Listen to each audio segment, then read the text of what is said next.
বৈরামপুর আমরা সবাই ক্লাবের পরিচালনায় 8 দলীয় ক্রিকেট টুর্নামেন্ট। এদিনের এই ক্রিকেট টুর্নামেন্টকে ঘিরে উৎসবে মেতে ওঠেন ক্রিকেট প্রেমীদের পাশাপাশি এলাকার সাধারণ মানুষজন।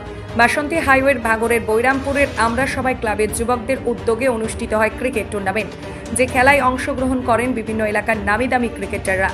এই খেলাকে কেন্দ্র করে সাজো সাজো রব গোটা মাঠ জুড়ে। আগামী বছর আরও বড় করে টুর্নামেন্ট দেওয়ার ঘোষণা রাখেন ক্লাবের কর্মকর্তারা। ভাঙড় বিধানসভার মধ্যে বিভিন্ন জায়গায় ফুটবল টুর্নামেন্ট আমরা দেখেছি।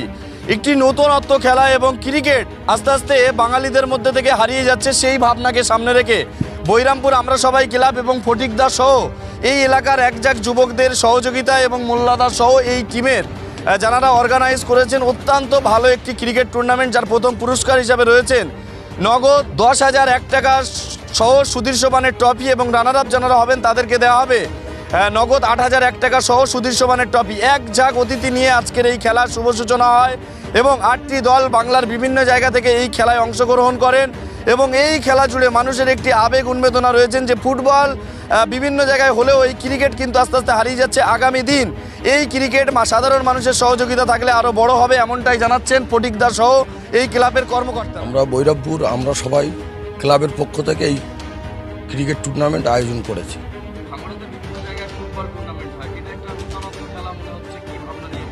না দেখুন, ক্রিকেটটা হারিয়ে যাচ্ছে, প্রায় হারিয়ে যাওয়ার পথে। তো ওই জন্যে আমরা একটা চেষ্টা করলাম যে ক্রিকেট টুর্নামেন্ট দিয়ে মানুষকে আনন্দিত করার জন্য। 8 দলের খেলা এবং উইনার 10,000, রানার্স 8,000। হ্যাঁ, খুব ভালো দুটো ট্রফি দেওয়া হয়েছে এবং প্রত্যেকটা ম্যাচে ম্যান অফ দ্য ম্যাচ আমরা ঘড়ি দিয়েছি। আর আরও man of the match, man of the tournament আমাদের ট্রফি আছে।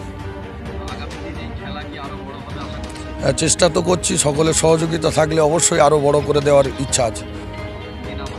আমার নাম ফটিক।